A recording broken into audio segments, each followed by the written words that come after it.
Olá, pessoal, boa noite. Jesus nos acompanhe mais essa vez na tentativa de ser o mais fiel possível ao Evangelho que ele trouxe para nós, no sentido de que a gente possa mergulhar um pouco mais em termos de compreensão, em termos de sensações ao recordar da sua mensagem. Lembrando que Evangelho é exatamente isso. Essa palavra Evangelho significa boa nova. A boa nova que Jesus trouxe para nós. Que boa nova foi essa que ele trouxe para nós? Ele veio nos falar de outro reino, de outro lugar, onde o amor reinava, e veio falar que esse amor advinha do Pai, o Pai que era todo justiça, todo misericórdia, todo amor. Então ele traz essas informações na perspectiva de que nós comecemos a perceber que a vida é muito mais do que a existência que nós vivemos neste momento, de que a gente vivia naquele passado, quando ele esteve presente em corpo e alma, né, junto a nós, e nos esclarecendo através da oratória dele, mas também através dos exemplos, sobretudo através dos exemplos, né? E todos nós, a partir de então, viemos caminhando nessa tentativa de compreender esse evangelho trazido por ele, para que nós possamos um dia viver este evangelho da mesma forma que ele conseguiu viver já naquela época, há 2000 anos atrás, aproximadamente, conosco, naquela relação onde ele deixa, enquanto lei, a única lei, a de amor. O amor em relação ao Pai, o amor em relação aos nossos semelhantes. A gente vê nessa tentativa de compreender o que é esse amor, na tentativa de sentir o que é esse amor. E aí, para falar desse evangelho de uma forma muito mais pontual, que é um exercício, né? Ele coloca o amor não só como sentimento, mas o amor como ação, como atitude nas nossas relações. Eu abracei o Manuel no início aqui, e ele me falava da Congé, lembrei disso agora, Manuel. Congé é o encontro que existe dos jovens espíritas há quase 30 anos, é isso? Quase 30 anos, é o do movimento espírita, onde é um estudo concentrado, intensivão da doutrina espírita nesse período de carnaval. E eu recordo que há algum tempo eu participando da Congé, tinha um rapaz que ele percebia os espíritos, ele era médium ostensivo, e ele se deixava muitas vezes perturbar por aquele espírito. Então, durante todo o período de Congé, que são 4 dias, basicamente, eu o recebia para orientá-lo, né? Naquela condição que ele se encontrava de perturbação, meio que no mundo espiritual, né? Fora do plano físico. E nessa tentativa de trazê-lo para a realidade, uma vez o espírito se posicionou da seguinte maneira: eu não sou um espírito mau. Na realidade, eu nem conheço efetivamente esse rapaz. Mas sabe por que eu estou aqui? Porque eu há muito tempo vivo na escuridão. E quando eu passei por aqui, foi essa expressão que ele usou, era em cima da escola onde nós estávamos, em cima, né, só para a gente compreender, né, que os espíritos estão em toda parte. Mas quando eu passei por aqui, foi atraído por uma luminosidade incrível. Uma luminosidade que eu nunca havia visto há tanto tempo na minha vida, a não ser quando eu estava encarnado, ele dizia assim. E eu estava perdido. E foi exatamente essa luminosidade que me atraiu até aqui e que eu usei, né, utilizei da pessoa com mais facilidade de comunicabilidade para pedir orientação e para ficar um pouco aqui sentindo essa luminosidade. Olha que bonito isso, né? E nessa hora eu lembrei das palavras de Jesus, quando ele dizia: onde estiverem dois ou mais reunidos em meu nome, aí eu estarei. Quando ele ia embora, na realidade, ele não ia em definitivo. Na realidade, ele nunca foi, ele nunca nos abandonou. Ele sempre esteve conosco. Então, à medida que nós estamos com ele, conectado com ele, ele continua conosco, nos fazendo relembrar de toda a boa nova que ele nos trouxe. E como isso é importante nas nossas vidas. Como essa crença é fundamental para que nós nos mantenhamos nessa sintonia e dessa feita nós consigamos, então, nos relacionar com o outro naquela medida do amor, na tentativa de sentir esse amor incondicional que ele já sentia naquela época. Quando a doutrina espírita veio nos esclarecer que nós saímos da ignorância na tendência de chegar a essa plenitude, essa perfeição relativa que Jesus já havia alcançado naquela época, nós vamos entendendo que esse trajeto ele se faz de uma maneira tão repetitiva nas nossas vidas, exatamente para que de fato se dê o aprendizado. Ninguém consegue aprender determinadas coisas sem uma repetição constante. Às vezes a gente pensa que aprendeu, a gente decorou determinadas coisas, mas ao longo do tempo aí a gente vê, nossa, não aprendi não, né? Eu decorei. E aí então eu preciso de novo passar por essa experiência, porque a ideia da evolução é baseada no aprendizado. Quando a doutrina espírita, então, nos esclarece para essa necessidade de cultuarmos esse evangelho nas nossas vidas, até que nós estejamos numa plenitude de estado evangélico, nessa comunhão direta com o Criador, que Jesus já tinha essa afinidade. Então, ele já tinha esse evangelho incorporado nele, nas atitudes dele. A conexão dele com o Pai já era plena. Mas a gente ainda está nesse exercício de alcançar esse patamar de que Jesus já havia alcançado. Portanto, é preciso a gente repetir. Mas repetir com consciência. Aí vocês vão me perguntar assim, talvez, em algum momento. Mas fazer o evangelho, o culto no evangelho no lar, é uma descoberta da doutrina espírita? Claro que não, né? Nós viemos de uma outra religião, a maioria de nós, em função de ser recente, né? A doutrina espírita é dos anos de 1800. Então é recente para nós ainda. E nós somos bem antigos. Ainda está arraigado em nós outras filosofias.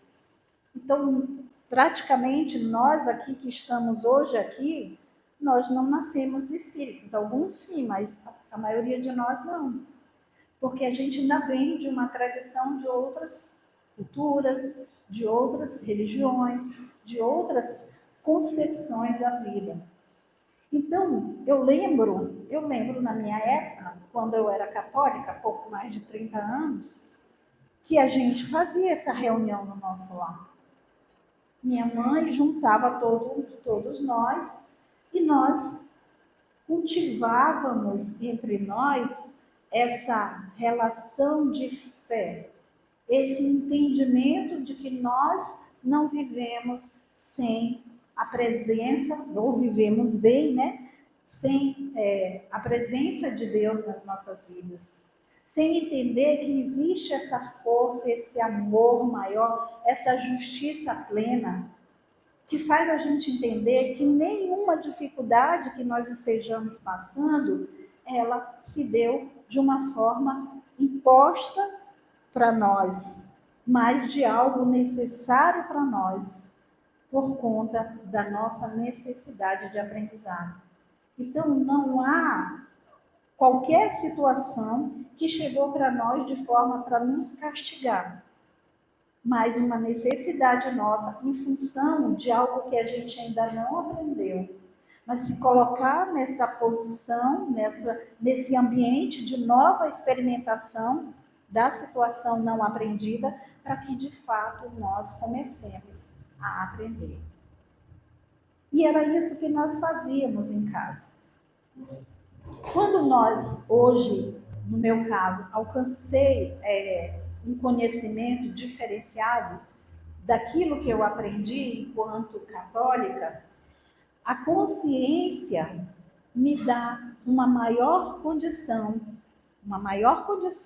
de entender a importância dessa relação minha, desse parar alguns momentos e refletir com aqueles que me são mais caros, que são aqueles que são os meus familiares.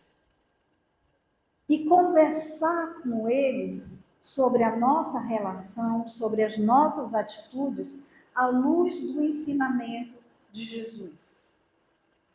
O quanto isso modifica em nós, que ali estamos convivendo, modifica em nós o sentido de tolerância, de paciência, o acréscimo desse sentimento do amor em nossos corações, porque nós começamos, de fato, a enxergar aqueles que ali estão como nossos irmãos, como espíritos imortais que são, como o presente que Deus nos deu de nos reunir novamente com aqueles que talvez tenham sido nossos desafetos no passado. Aqueles que estão ali naquela condição bem próximos a nós, para nos fazer, de fato, aprender a amar. Porque mesmo que nos pareça egoísta, né, amar aqueles que estão muito próximos a nós, mas a família é a primeira célula dentro desse processo de aprendizado. Se eu consigo ter essa célula bastante harmoniosa, se essa minha célula está saudável, ela vai contagiar as outras células, que é a sociedade como um todo. Então, quanto mais eu me relacionar positivamente, harmonicamente com essas pessoas que estão próximas a mim, mais capacidade eu terei de estender a isso aos meus vizinhos, aqueles que estão um pouco mais distantes no meu trabalho, aqueles que estão sofrendo, que eu desconheço quem são, mas que eles provocam em mim sentimento de piedade, muitas vezes, de vontade de ajudar, mesmo distante. Fazendo eu, de fato, acreditar naquilo que Jesus disse, na boa nova dele. Somos todos irmãos de um único Pai. Misericordioso, justo, amoroso. E essa compreensão, então, ela vai se dando à medida que eu vou tomando consciência disso e saindo no automático. Por que eu digo saindo do automático? Porque quando eu fazia esses meus encontros na minha casa, quando eu era católica, por mais que eu entendesse que era essa a proposta da minha mãe, eu achava aquilo muito automático. Chegou a hora, chegou o dia, vamos fazer, aí tá rápido, né? Olha no relógio, principalmente a gente quando é mais novo, né? Que não entende muita coisa, vai fazendo porque é hábito. Não é algo ruim. É claro que não é ruim. Mas hoje eu já tenho mais consciência disso.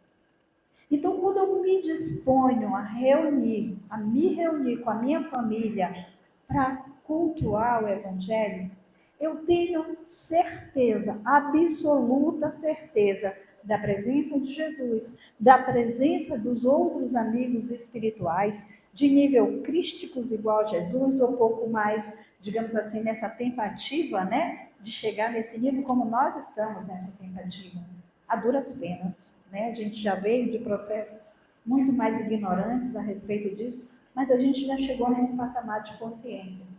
Então, aí a gente pergunta por que uma hora certa? Por que você esclarece as pessoas que vão te buscar na casa espírita que para você cultuar o evangelho, que é se reunir com a tua família, numa hora certa você determina. Por que isso? Primeiro, para criar em nós disciplina. Os espíritos não necessariamente, os espíritos evoluídos, eles não precisam disso. Tempo e espaço é diferente no plano espiritual daqueles que já conquistaram a evolução.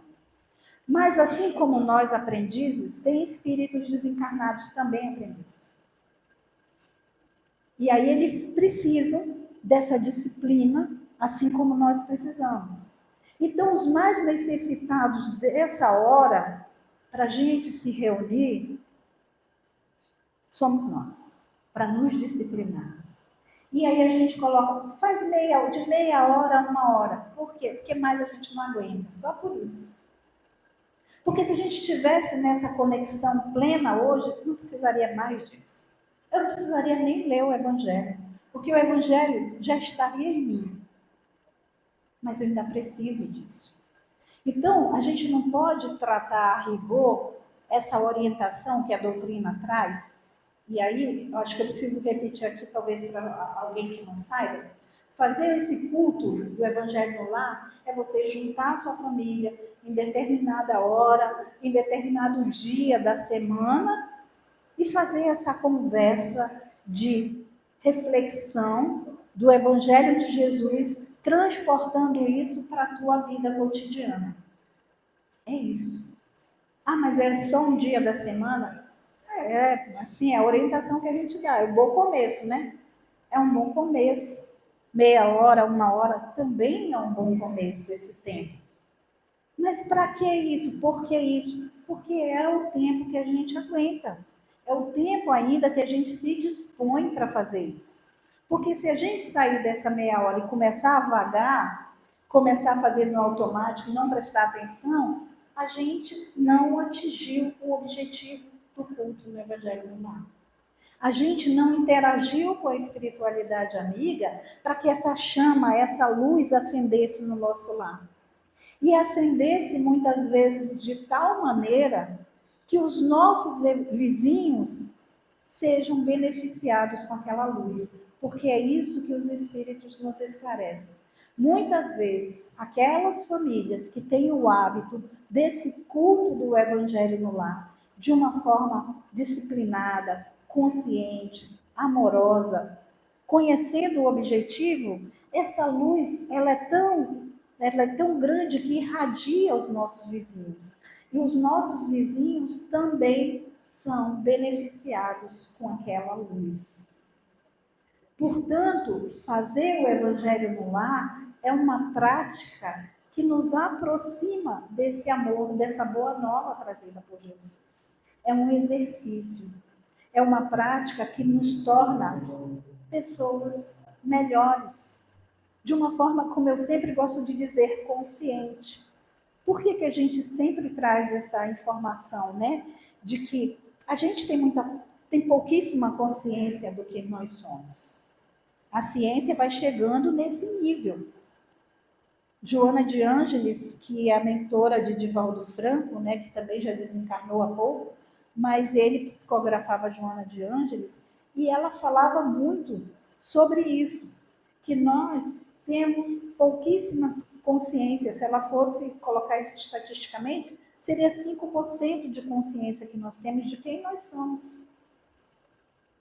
E ainda assim, nós temos uma consciência que ela é coletiva, que ela se mistura com aquilo que o outro pensa, com aquilo que o outro concebe da vida.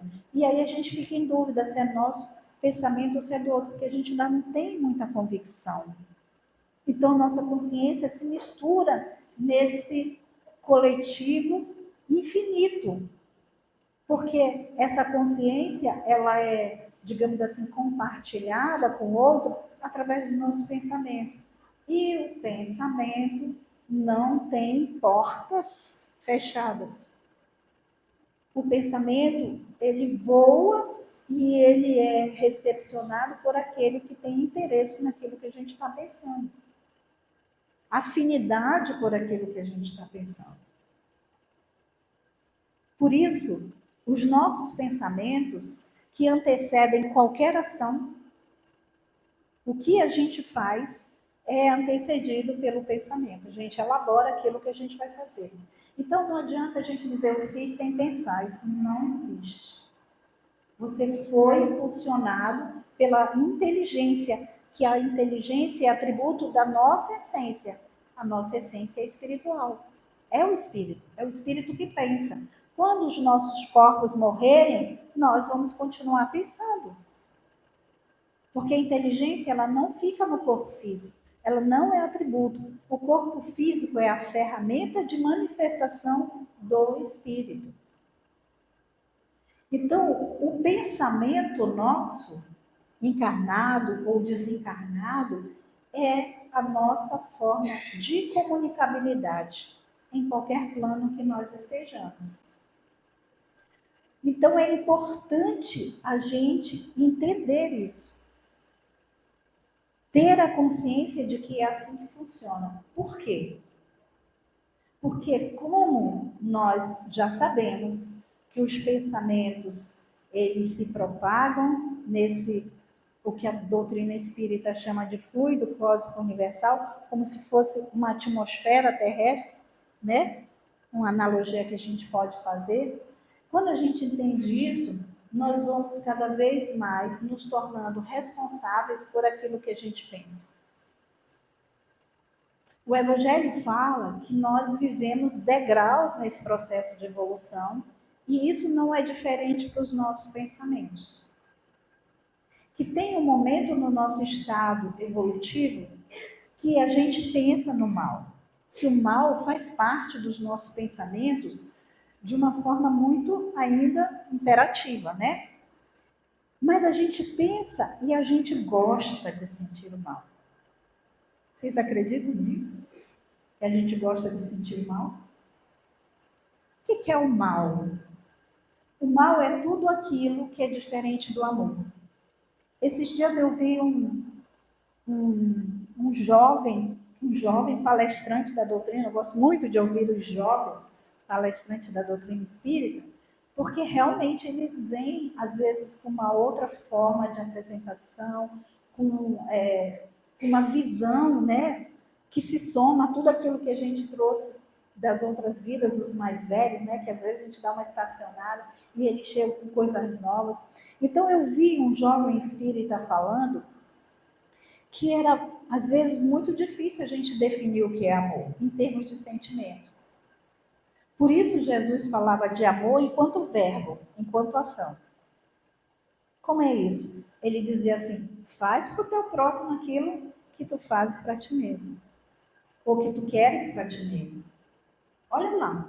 Então, a emoção, muitas vezes, não acompanha. Mas se eu já fizer o que eu quero, já é o início desse entendimento do amor. E quanto mais eu praticar isso, mais eu vou tornar isso um sentimento.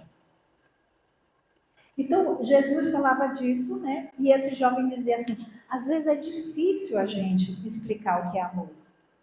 Por isso, eu gosto de perguntar se aquilo não é amor, que é mais fácil. Então, se eu estivesse sentindo raiva, eu dizer, isso não é amor, não. O meu sentimento aqui está, né? Se eu estivesse sentindo, se eu estou impaciente, Manuel, termina logo do que eu quero falar, Manuel, e aí eu fico naquilo, então isso não é amor, não é amor. Então, achei muito lógica a colocação dele, por quê? Porque, devido sermos imperfeitos e termos uma estrada longa dentro dessa imperfeição, que vai aos poucos, né, buscando essa perfectibilidade, ou seja, nos fazendo nos aproximar dessa perfeição relativa, nós temos muito resquício do mal. Então é mais fácil a gente lembrar do que é mal do que é daquilo que é de fato bom, porque as nossas experiências são mais de coisas ruins do que de coisas boas. Então, quando a gente aprende o outro lado disso, que é o amor, o lado bom, que é viver esse amor, a gente começa a fazer essa comparação. Então, bom, isso aqui que eu estou sentindo não parece ser amor. Não parece com Jesus. Não parece com o comportamento de Jesus, né? Então, ele falava disso. E aí eu achei muito interessante a gente começar a usar, eu comecei a usar na realidade, né? Essa estratégia de identificação. Porque voltando lá à escala desse progresso em relação ao pensamento, a gente pensando no mal, que é aquilo que é contrário ao amor, aí a gente começa a identificar sentimentos que são pequenos, que são medíocres, né? Sentimentos como, eu tô com ciúme, eu tô com raiva, eu tô com uma intolerância com aquela pessoa, aí eu tô discriminando aquela pessoa, eu tenho um preconceito com aquela pessoa. Então a gente sabe que tudo isso é ruim. Isso não é. Jesus não teve preconceito com ninguém. Não é verdade?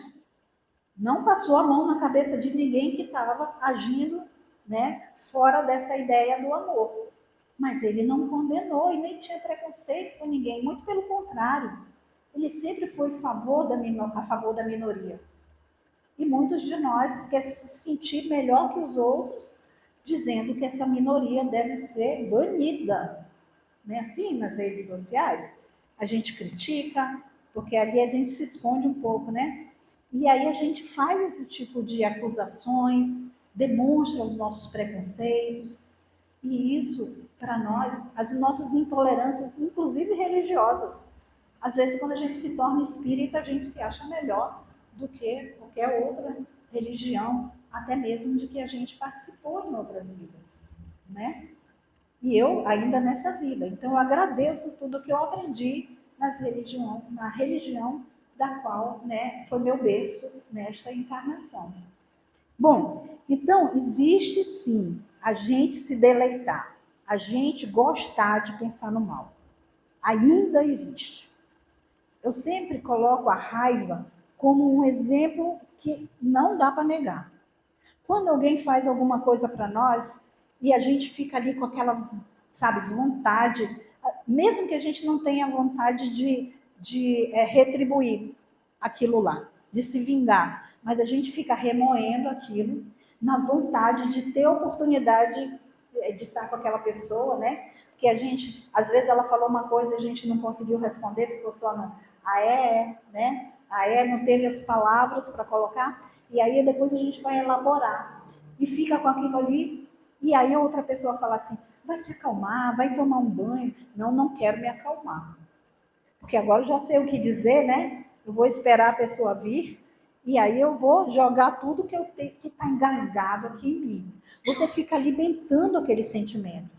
Você ainda tem prazer. Nós, vou falar assim, tá, gente? Porque eu faço parte desse time aí. Nós ainda temos esse prazer muitas vezes. Ele fala, então, uma vez mais evoluído intelectualmente, moralmente, com mais consciência das coisas, nós sentimos esse mal, mas nós repelimos esse mal. A gente não quer sentir.